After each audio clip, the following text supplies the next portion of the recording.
एक बार शीतला माता ने सोचा, आज पृथ्वी का भ्रमण करती हूँ, वहां जाकर देखती हूँ कि मेरे कितने भक्त हैं, कौन कौन मेरी पूजा करता है। ये सोचकर वो राजस्थान के डूंगरी गांव में पहुंची, पर उनको गांव में अपना एक भी मंदिर दिखाई नहीं दिया। जब वो गांव में घूम रही थीं, तो किसी ने उबलता हुआ पानी उनके शरीर पर डाल दिया। उनका पूरा शरीर जल गया।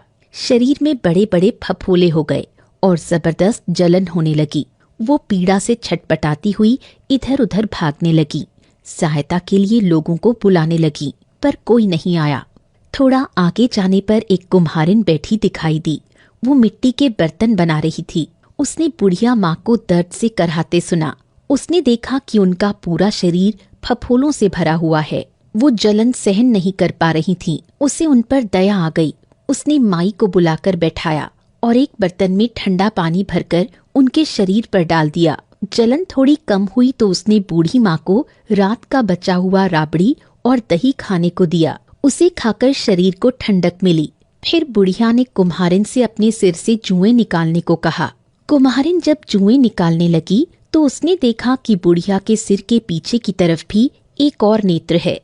इसे देखकर कुम्हारिन डरकर भागने लगी। तब बुढ़िया ने स्नेह से उसे पास बुलाया और उससे कहा, तुम भयभीत ना हो, मैं शीतला माता हूँ। मैं धरती पर ये देखने आई हूँ कि कितने लोगों को मुझ पर श्रद्धा है, कितने लोग मेरी पूजा करते हैं। ये कहकर माता अपने वास्तविक रूप में आ गई। उनके प्रत्यक्ष दर्शन कर कुम्हारिन रोने लगी। माता ने उससे रोने का कारण पूछा तो वो हाथ जोड़कर बोली, मैं बहुत गरीब हूँ। मेरे घर में आपको बैठाने लायक ना तो कोई चटाई है, ना ही कोई चौकी। मैं आपको कहाँ बिठाऊं? शीतला माता ने उसे शांत किया और घर के बाहर खड़े गधे पर बैठ गईं। उन्होंने फिर एक हाथ में झाड़ू और दूसरे हाथ में एक टोकरी लेकर पूरे घर को झाड़ू से झाड़कर गरीबी को टोकरी में भरकर बाहर फेंक दिया। इसके पश्चात उन्होंने कुम्हारिन से मनचाहा वर मांगने को कहा।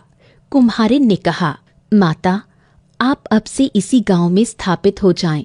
आपने मेरी कुटिया की दरिद्रता को दूर किया है।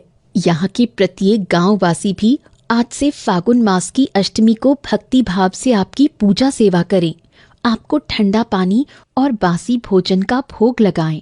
शीतला माता ने कुम्हारिन की प्रार्थना को स्वीकार कर तथास्तु कहा। वो उसे करवे में पानी देते हुए बोली, तुम इसके पानी को अपनी कुटिया पर छिड़क देना। कल पूरे गांव में आग लग जाएगी, सबके घर जल जाएंगे, तब तेरी कुटिया का बाल भी बांका नहीं होगा। ये कहकर माता अदृश्य हो गई। कुम्हारिन ने माता की आज्ञा अनुसार अपनी कुटिया पर जल छिड़क दिया। रात को सारे गांव में आग लग गई, पर कुम्हारिन की झोपड़ी सही सलामत थी। अब राज्य के राजा ने ये समाचार सुना तो उसने कुम्हारिन को बुलाकर पूछा, ये चमत्कार कैसे हुआ? सबके घर जल गए, पर तेरी झोपड़ी तो ज्यों की त्यों खड़ी रह गई।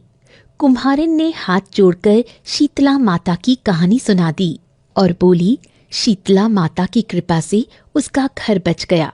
ये सुनकर राजा ने नगर में ढिंढोरा पिटवा दिया कि अष्टमी के दिन किसी भी घर में रसोई नहीं बनेगी और हर परिवार शीतला माता को बासी भोजन का भोग लगाएगा।